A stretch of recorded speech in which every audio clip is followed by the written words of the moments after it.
കുറച്ചുകൂടി നമ്മളൊന്ന് ചെറിയ രീതിയിൽ നമ്മുടെ ഒരു റീറൂട്ടിംഗ് നടത്തുകയാണെങ്കിൽ വളരെ ഈസി ആയിട്ട് നമ്മുടെ പഠനവും കൂടെ വളരെ പെട്ടെന്ന് തന്നെ നല്ലൊരു നമുക്ക് ടേസ്റ്റി ആയിട്ടുള്ള ഒരു ജോബിലേക്ക് നമുക്ക് എത്തിച്ചേരാൻ പറ്റുമെന്നുള്ളതാണ്. അപ്പോൾ അറിഞ്ഞിരിക്കേണ്ടത്, പ്രാഥമികമായിട്ട് നമ്മൾ അറിഞ്ഞിരിക്കേണ്ടത്, നമ്മൾ എല്ലാ പ്രിയമുള്ളവർക്കും ഓൺലൈൻ ക്ലാസ് റൂമിലേക്ക് സ്വാഗതം. നമ്മളുടെ ക്ലാസ് റൂമിൽ വിവിധങ്ങളായിട്ടുള്ള ഡിസ്കഷൻസ് നടക്കാറുണ്ട്. പക്ഷെ വളരെ കൂടുതലായിട്ട് നടന്നിട്ടുള്ളത് +1 +2 എക്കണോമിക്സ് പാഠഭാഗങ്ങൾ ഏറെക്കുറെ ഇപ്പൊ നിലവിലുള്ള സിലബസിന് പൂർണ്ണമായിട്ടും 1, 2, 3 പ്രാവശ്യമൊക്കെ നമ്മുടെ ക്ലാസ് റൂമിൽ അവൈലബിൾ ആണ്. അത് പ്ലേലിസ്റ്റ് നിങ്ങൾ പരിശോധിച്ചു കഴിഞ്ഞാൽ കിട്ടും. +1 ഇന്ത്യൻ ഇക്കോണമിയും സ്റ്റാറ്റിസ്റ്റിക്സും, +2 മൈക്രോ മാക്രോ, കൂടെ നമ്മൾ കരിയറും അങ്ങനെ പറയുന്നതൊക്കെ ഇതോടൊപ്പം ചെയ്തിട്ടുണ്ട്. ഒരു 4-5 വർഷത്തോളമായിട്ട് നമ്മുടെ ക്ലാസ് റൂം അങ്ങനെ റൺ ചെയ്യണം. പക്ഷെ ഈ അടുത്ത കാലത്തായിട്ട് വളരെ പാസീവായിട്ടാണ് നമ്മുടെ ക്ലാസ്സുകൾ കൊണ്ടുപോകാറുള്ളത്. കാരണം ഓഫ്ലൈൻ ക്ലാസ്സുകൾ യഥേഷ്ടം ലഭിക്കുന്നുണ്ട് എന്നുള്ളത് കൊണ്ടാണ്. അപ്പോൾ പല ആവശ്യങ്ങളുടെ ഭാഗമായിട്ട് നമ്മുടെ ക്ലാസ് റൂം കരിയറിലേക്ക് കടക്കുകയാണ്. കരിയറിലേക്ക് കടക്കുക എന്ന് പറയുമ്പോൾ ഇപ്പൊ ഈ വർഷത്തെ +2 +1 എക്സാമുകൾ കഴിഞ്ഞു. ഇന്ന് SSLC എക്സാം ഇന്ന് ലാസ്റ്റ് ഡേ ആണ്. ഇനിയുള്ളത് ഒരു വെക്കേഷൻ കാലയളവാണ്. പക്ഷെ വെക്കേഷൻ കാലയളവ് എന്ന് പറഞ്ഞാൽ ചെറിയ ക്ലാസ്സിലെ കുട്ടികളെ സംബന്ധിച്ചിടത്തോളം അവർക്കൊരു വെക്കേഷൻ മൂഡിലേക്ക് അവർ പോവുകയാണ്. പക്ഷെ 10ാം ക്ലാസ് കഴിയുന്ന വിദ്യാർത്ഥികൾ, അവരുടെ രക്ഷിതാക്കള്, അതുപോലെ +2 പരീക്ഷ എഴുതിയിട്ടുള്ള വിദ്യാർത്ഥികൾ, അവരുടെ പാരൻസ് ഒക്കെ ഒരു സെർച്ചിങ് മൂഡിലേക്കാണ് പോകുന്നത്. സെർച്ചിങ് മറ്റൊന്നുമല്ല, കരിയർ ഓറിയന്റഡ് ആയിട്ടുള്ള ഇനി അടുത്ത കോഴ്സ് എന്തായിരിക്കണം, ഏത് ഫീൽഡിലേക്കാണ്, ഇനി എങ്ങനെയാണ് അതിന്റെ പാറ്റേൺ ഓഫ് ചേഞ്ച് എങ്ങനെയാണ് സംഭവിക്കുന്നത്. കാരണം ഒരു ജനറൽ എഡ്യൂക്കേഷൻ കഴിയാണ് 10ാം ക്ലാസ് കഴിയുമ്പോൾ, പിന്നെ ഒരു സ്പെഷ്യൽ എഡ്യൂക്കേഷനിലേക്ക് മാറുകയാണ്, ഒരു സ്പെഷ്യലൈസേഷൻ വരികയാണ് +1 +2ലേക്ക് വരുമ്പോൾ. +2 കഴിഞ്ഞു കഴിഞ്ഞാൽ അവിടെ നിന്നൊരു പ്രൊഫഷണൽ ഒരു മോഡിലേക്ക് സ്വിങ് ചെയ്യേണ്ടതുണ്ട്. അപ്പൊ പല പാരൻസിനെ സംബന്ധിച്ചിടത്തോളം, പല വിദ്യാർത്ഥികളെ സംബന്ധിച്ചിടത്തോളം ഒരു സെർച്ചിങ് മൂഡിലേക്കാണ്, വെക്കേഷൻ എന്നല്ല അതിനെ പറയുന്നത്. പക്ഷെ നന്നായിട്ട് പ്ലാൻ ചെയ്ത വിദ്യാർത്ഥികളൊക്കെ ഇതിന്റെ മുന്നേ തന്നെ അവരുടെ ഏതൊക്കെ കോഴ്സുകളിലേക്കാണ്, ഏതൊക്കെ തരത്തിലുള്ള പ്രൊഫഷണൽ ടെസ്റ്റുകളിലേക്കാണ് മാറേണ്ടത് എന്നുള്ളതിനൊക്കെ ആപ്ലിക്കേഷനൊക്കെ കൊടുത്തു. അതിനുവേണ്ടി തയ്യാറെടുപ്പുകളും കാര്യങ്ങളൊക്കെ നടന്നുകൊണ്ടിരിക്കുകയാണ്. എന്നാൽ വലിയൊരു ശതമാനം വിദ്യാർത്ഥികളും 10ാം ക്ലാസ് പരീക്ഷ കഴിഞ്ഞു, ഇനി റിസൾട്ട് അറിഞ്ഞതിന് ശേഷം ഏത് കോഴ്സിലേക്ക് പോകാം, ആ മാർക്കിന്റെയും ഗ്രേഡിന്റെയും ഒക്കെ അടിസ്ഥാനത്തിൽ +1 ഏത് കോമ്പിനേഷനിലേക്ക് സെലക്ഷൻ എടുക്കാം, എന്നിട്ട് എന്ത് കരിയർ, അത് +1ന് ശേഷം പിന്നീട് നമ്മൾക്ക് ഏത് കരിയർ എന്നുള്ളതിലേക്കൊക്കെ മാറാം എന്നൊക്കെ ചിന്തിക്കുന്ന പല വിദ്യാർത്ഥികളും ഉണ്ട്. നമ്മുടെ സൊസൈറ്റിയിലെ ഒരു വലിയ ശതമാനം വിദ്യാർത്ഥികളും പാരൻസും ആ ഒരു റൂട്ടിലൂടെ തന്നെയാണ്. എന്നാൽ കുറച്ചുകൂടി നമ്മളൊന്ന് ചെറിയ രീതിയിൽ നമ്മുടെ ഒരു റീറൂട്ടിംഗ് നടത്തുകയാണെങ്കിൽ വളരെ ഈസി ആയിട്ട് നമ്മുടെ പഠനവും കൂടെ വളരെ പെട്ടെന്ന് തന്നെ നല്ലൊരു നമുക്ക് ടേസ്റ്റി ആയിട്ടുള്ള ഒരു ജോബിലേക്ക് നമുക്ക് എത്തിച്ചേരാൻ പറ്റുമെന്നുള്ളതാണ്. അപ്പോൾ പ്രാഥമികമായിട്ട് നമ്മൾ അറിഞ്ഞിരിക്കേണ്ടത്, നമ്മളുടെ ഒരു ഇൻബോൺ ടാലന്റ് എന്ന് പറയുന്നതുണ്ട്.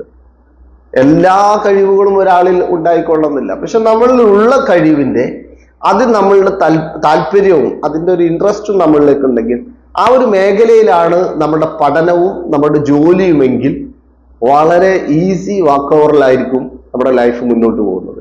ഒരു തൊഴിൽ എന്ന് പറയുന്നത് അതൊരു ഹാർഡായിട്ട് നമുക്ക് ഫീൽ ചെയ്യില്ല. കാരണം നമുക്ക് വളരെ താല്പര്യമുള്ള ഒരു ഫീൽഡാണ്. മാത്രമല്ല നമ്മൾക്ക് അതിലുള്ള ഒരു പ്രത്യേകമായിട്ടുള്ള ഒരു കഴിവും, നമ്മൾ ജന്മസിദ്ധമായിട്ട് നമുക്ക് അങ്ങനെ ഒരു കഴിവും ഉണ്ട്. അങ്ങനെ ഉണ്ടെങ്കിൽ അത്തരം തൊഴിലുകളിലേക്കൊക്കെ എത്തിപ്പെട്ട് കഴിഞ്ഞാൽ അത് വളരെ ഹാപ്പി മൂഡിലായിട്ട് നമുക്ക് ആ തൊഴിലിനെ കൊണ്ടുപോകാൻ പറ്റും.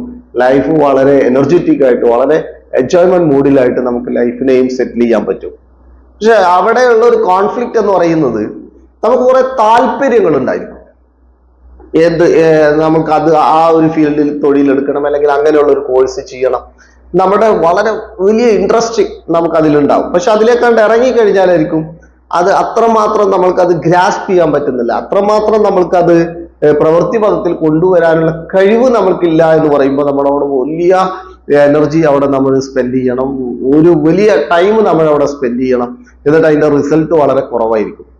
അപ്പോൾ ചെറിയ ക്ലാസ്സുകളിൽ തന്നെ കുട്ടികളെ സംബന്ധിച്ചിടത്തോളം, പാരൻസിനെ സംബന്ധിച്ചിടത്തോളം ഒക്കെ ഇന്ന് ഒരുപാട് അവൈലബിൾ ആണ് നമ്മുടെ ആപ്റ്റിറ്റ്യൂഡ് ടെസ്റ്റുകളൊക്കെ. എന്തൊക്കെയാണ് നമ്മുടെ അഭിരുചി എന്നുള്ളത്, ആപ്റ്റിറ്റ്യൂഡ് ടെസ്റ്റുകളൊക്കെ അതിന്റെ ഒരു വലിയൊരു ശതമാനം അതിന്റെ സയന്റിഫിക് ആ ഒരു തലത്തിലേക്കൊക്കെ പോകുമ്പോൾ ഒരു പാരലൈസ് ഒരു പാരലൽ സിസ്റ്റത്തിൽ നമ്മൾക്ക് അതിൽ നിന്ന് ഏതാണ് നമ്മളുടെ ആപ്റ്റിറ്റ്യൂഡ് എന്നുള്ളത് മനസ്സിലാക്കാനൊക്കെ സാധിക്കും. അങ്ങനെ അത് മനസ്സിലാകുമ്പോൾ അതിലേക്ക് നമ്മൾക്ക് ഇൻട്രസ്റ്റ് വരണമെങ്കിൽ ആ ഒരു മേഖലയെ കുറിച്ച് കാര്യങ്ങളൊക്കെ നമ്മൾ അറിയണം. ഒരു ഉദാഹരണത്തിന് ഒരു ടീച്ചിങ് ഫീൽഡിലേക്കാണ് അങ്ങനെയുള്ള ഒരു ഫീൽഡ്. ഇപ്പൊ ടീച്ചിങ് എന്ന് പറഞ്ഞാൽ വൈഡായിട്ട് കിടക്കുന്നതാണല്ലോ. അപ്പൊ ഒരു പ്രീ പ്രൈമറി അങ്ങനെയുള്ള ഒരു സെഷൻ മുതൽ കോളേജിയറ്റ് യൂണിവേഴ്സിറ്റി അങ്ങനെയുള്ള തലങ്ങളിലേക്ക് അതിന്റെ മുകളിലേക്കൊക്കെ റിസർച്ച് അത്തരം തലങ്ങളിലേക്കൊക്കെ പോകേണ്ട ഒരു വിവിധ സെഷൻസ് കിടക്കുന്നതാണ്. അപ്പൊ ടീച്ചിങ് എന്ന് പറയുമ്പോൾ തന്നെ അവിടെ ഏത് ടൈപ്പ് ഏത് ലെവൽ ഓഫ് കാറ്റഗറിയിലാണ് ടീച്ചിങ് എന്ന് പറയുന്നത് എന്നുള്ളതൊക്കെ ഒരു ഒരു ഒരു ഒരു കാൽക്കുലേഷനോട് കൂടിയിട്ട് അത്തരം കോഴ്സുകളിലേക്കൊക്കെ നമ്മൾ ഇറങ്ങിത്തിരിക്കുമ്പോൾ ആ ജോബ് നമുക്ക് വളരെ എനർജറ്റിക് ആയിരിക്കും. ഇനിയിപ്പോ അക്കൗണ്ടിങ് കോഴ്സുകളുണ്ട്, അതുപോലെ എഞ്ചിനീയറിംഗ് കോഴ്സുകളുണ്ട് അല്ലെ, അതുപോലെ മെഡിക്കൽ, പാരാമെഡിക്കൽ, അങ്ങനെ പറയുന്ന ബിസിനസ്, അങ്ങനെ പറയുന്ന ഒരുപാട് കോഴ്സുകൾ. അതിലൊന്നും ഇന്ന് നമ്മൾക്ക് നമ്മളുടെ സറൗണ്ടിങ്സിൽ നമ്മളുടെ പഴയ കാലങ്ങളിലൊക്കെ ആണെങ്കിൽ കുറെ വിദൂരങ്ങളിലായിരുന്നു ഈ കോഴ്സുകളെങ്കിൽ നമുക്ക് ഇന്ന് വളരെ ആക്സസിബിൾ ആണ്. അതിലേക്കുള്ള കോച്ചിങ് സെന്ററുകളും അതിലേക്കുള്ള റിക്രൂട്ട്മെന്റ് ഏജൻസികളും ഒക്കെ നമ്മളുടെ ചുറ്റുവട്ടങ്ങളുണ്ട്. മാത്രമല്ല അതിന്റെ ഇൻഫർമേഷൻസ് കിട്ടാൻ നമ്മുടെ വിരൽത്തുമ്പിൽ നമുക്ക് ഇൻഫർമേഷൻസ് ഒക്കെ കിട്ടും.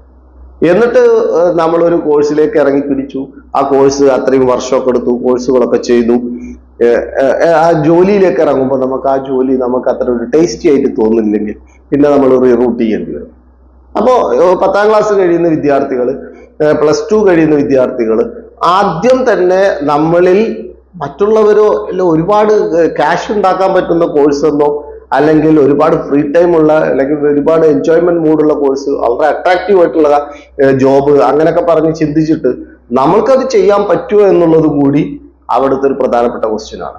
നമ്മൾക്കതിന് താല്പര്യം ഉണ്ടാവണം, നമ്മൾക്കതിൻ്റെ ഒരു കഴിവും നമ്മളിൽ ഉണ്ടെങ്കിൽ, ഇത് രണ്ടും സമ്മേളിക്കുന്നുണ്ടെങ്കിൽ അതിലേക്ക് നമുക്ക് വളരെ എളുപ്പത്തിൽ എത്തിച്ചേരാൻ സാധിക്കും. അപ്പൊ അത്തരത്തിലുള്ള കോഴ്സുകളിലേക്ക് വരണം. അത് എങ്ങനെയാണ് ഉണ്ടാവുക എന്നുള്ളത് നമ്മൾ നമ്മളെ തന്നെ ഒന്ന് ഒബ്സർവ് ചെയ്യണം. നമ്മൾ പല കോഴ്സുകളെ കുറിച്ചും പല വാർത്തകളും പല വീഡിയോകളും ഒക്കെ ശ്രദ്ധിച്ചു കഴിയുമ്പോൾ അതിലേക്ക് ഇറങ്ങിക്കഴിഞ്ഞാൽ, അതൊരു തൊഴിലായിട്ട് എടുത്തു കഴിഞ്ഞാൽ എനിക്കത് എങ്ങനെയാ അത് മുന്നോട്ട് കൊണ്ടുപോകാൻ പറ്റൂ എന്നുള്ളത് അവനവനിൽ തന്നെ ഒരു ബോധം ഉണ്ടാവുക എന്നുള്ളത് വളരെ പ്രധാനമാണ്. മറ്റൊരാൾ പുറമേ നിന്ന് നിങ്ങൾക്കിത് ചെയ്യാൻ പറ്റും, നിങ്ങൾ ഈ ഫീൽഡിലേക്ക് ഇന്ന കോഴ്സ് ചെയ്തോളൂ എന്ന് പറയുന്നതിന് മുമ്പ് നമ്മൾ ഒരു സെർച്ചിങ്, നമ്മളിൽ തന്നെ ഒരു സെർച്ചിങ് നടത്തണം.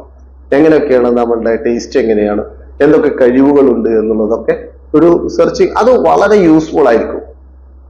എന്നിട്ട് നമുക്ക് കുറച്ച് കാര്യങ്ങളൊക്കെ മനസ്സിലായി കഴിയുമ്പോൾ അത് മറ്റുള്ളവരുമായിട്ട് ഷെയർ ചെയ്യുക. പാരൻസുമായിട്ടോ ടീച്ചേഴ്സുമായിട്ടോ എൽഡേഴ്സുമായിട്ടോ അല്ലെങ്കിൽ മറ്റു പ്രൊഫഷണൽ കൗൺസിലേഴ്സുമായിട്ടോ അല്ലെങ്കിൽ അതുപോലെ പറയുന്ന ആ ഫീൽഡുകളിൽ നമ്മൾ ഏത് ഫീൽഡിലാണ് നമ്മളുടെ ടേസ്റ്റ് എന്നുള്ളത് നമുക്ക് ഏകദേശം റിക്കവറി ചെയ്യാൻ സാധിച്ചു കഴിഞ്ഞാൽ ആ മേഖലയിൽ പ്രവർത്തിക്കുന്ന ആളുകളുമായിട്ട് നമുക്കൊരു ഇന്ററാക്ഷൻസ് ഒക്കെ നടത്തി കഴിഞ്ഞാൽ കുറച്ചുകൂടി ക്ലാരിറ്റി ഉണ്ടാവും. അങ്ങനെയാണ് നമ്മളൊരു കോഴ്സ് ഡിസൈൻ ചെയ്യേണ്ടത്, ഒരു കരിയറിലേക്ക് പോകേണ്ടത്. നമ്മുടെ ക്ലാസ് റൂമിൽ ഉദ്ദേശിക്കുന്നത് എന്ന് ഒരു പ്രാഥമികമായിട്ട് ഒരു ഭാഗം പറഞ്ഞു എന്നുള്ളൂ. നമ്മളുടെ ഈ ഓൺലൈൻ ക്ലാസ് റൂമിൽ തന്നെ ഒരു കരിയർ ടോക്ക് എന്ന് പറയുന്ന ഒരു പ്ലേലിസ്റ്റ് ഉണ്ട്. അതിൽ നിങ്ങൾ പോയി കഴിഞ്ഞാൽ കുറെ കോഴ്സുകളെ കുറിച്ചൊക്കെ അതിൽ പറഞ്ഞിട്ടുണ്ട്. നമുക്ക് ഓരോ കോഴ്സുകളും അതിന്റെ സാധ്യതകളും അതിന്റെ സ്ഥാപനങ്ങളും അതിന്റെ ഡ്യൂറേഷൻസ്, അതിലേക്ക് വരുന്ന എക്സ്പെൻസുകൾ, അത് കഴിയുമ്പോൾ അതിന്റെ തൊഴില് എന്നിവയൊക്കെ കുറിച്ച് ലളിതമായ രീതിയിൽ നമ്മുടെ ക്ലാസ് റൂമിലൊക്കെ നമുക്കൊന്ന് ഡിസ്കസ് ചെയ്യാം. ഓൺലൈൻ ക്ലാസ് റൂമിൽ നമുക്ക് ഡിസ്കസ് ചെയ്യാം. അപ്പൊ ഏത് മേഖലകളാണ് ഇപ്പൊ ഇന്നത്തെ ഈ ഒരു വീഡിയോ നിങ്ങൾ കാണുമ്പോൾ നിങ്ങൾക്ക് ഏതൊക്കെ മേഖലകൾ, ഏത് ഫീൽഡിനെ കുറിച്ചാണ് നമ്മളുടെ ക്ലാസ് റൂമിൽ ഡിസ്കസ് ചെയ്യേണ്ടത് എന്നുള്ളത് കമന്റ് ചെയ്യാം. അപ്പൊ സ്വാഭാവികമായിട്ടും നമുക്ക് അതിൽ നിന്ന് കൂടുതൽ താല്പര്യത്തിനനുസരിച്ച് ഓരോ മേഖലകളൊക്കെ എടുത്ത് നമുക്ക് അതിന്റെ ചെറിയ ചെറിയ സെഷനുകളാക്കിയിട്ട് നമുക്കത് മുന്നോട്ട് കൊണ്ടുപോകാൻ സാധിക്കും. ഇന്ന് നമ്മൾ ഷെയർ ചെയ്തത് അതിൻ്റെ ഒരു കരിയറിന്റെ ഒരു ഇൻട്രൊഡക്ഷൻ എന്ന തലത്തിൽ നമ്മൾ എടുക്കേണ്ട സ്റ്റെപ്പുകളെ കുറിച്ച് ഡീറ്റെയിൽഡ് ആയിട്ടൊന്നും നമ്മൾ പറഞ്ഞിട്ടില്ല. അടുത്ത ദിവസം മുതൽ നമുക്ക് ഓരോ കോഴ്സുകളെ കുറിച്ചും വ്യത്യസ്തങ്ങളായിരിക്കും, ഓരോ ആളുകൾക്കും വ്യത്യസ്തങ്ങളായിരിക്കും. അത്തരം കോഴ്സുകളെ കുറിച്ചൊക്കെ നമുക്കൊന്ന് ഡിസ്കസ് ചെയ്യാം. അപ്പൊ നിങ്ങൾ കമന്റ് ചെയ്യുക, ഏത് മേഖലയെ കുറിച്ചാണ്, എങ്ങനെയൊക്കെയാണ് അത് കൊണ്ടുപോകേണ്ടതെന്നുള്ള കരിയർ ടോക്കിൽ നമുക്ക് ഈ ഒരു വെക്കേഷനിൽ ഉപകാരപ്രദമാവുന്ന രീതിയിൽ അതിന് നമുക്ക് കൊണ്ടുപോകാൻ സാധിക്കും. നമ്മുടെ ക്ലാസ് റൂമിൽ നിങ്ങൾ സജീവമായി പങ്കെടുക്കുന്നവരാണ്. നമ്മുടെ ക്ലാസ് റൂം പുതുതായിട്ട് നമ്മുടെ ക്ലാസ് റൂം കേൾക്കുന്നവരുണ്ടെങ്കിൽ നിങ്ങൾ ഇത് സബ്സ്ക്രൈബ് ചെയ്ത് നിങ്ങൾ നോട്ടിഫിക്കേഷൻ ഓൺ ചെയ്ത് വെക്കുക, മറ്റുള്ളവരിലേക്കൊക്കെ ഷെയർ ചെയ്യുക. കൂടെ ഇതിന് മുന്നേ നമ്മൾ ഷെയർ ചെയ്തിട്ടുള്ള ടോക്കുകളുണ്ട്, അത് നിങ്ങൾക്ക് എടുത്ത് ഉപയോഗപ്പെടുത്താം. അപ്പോൾ അടുത്ത ദിവസം മുതൽ നമുക്ക് വ്യത്യസ്തങ്ങളായിട്ടുള്ള കോഴ്സുകളൊക്കെ പരിചയപ്പെടാം. നിങ്ങൾ കമന്റ് ചെയ്യുക ഏത് മേഖലയാണ് നമ്മൾ ഡിസ്കസ് ചെയ്യേണ്ടതെന്നുള്ളത്. അപ്പൊ അതുവരേക്കും ഓക്കെ, ബൈ.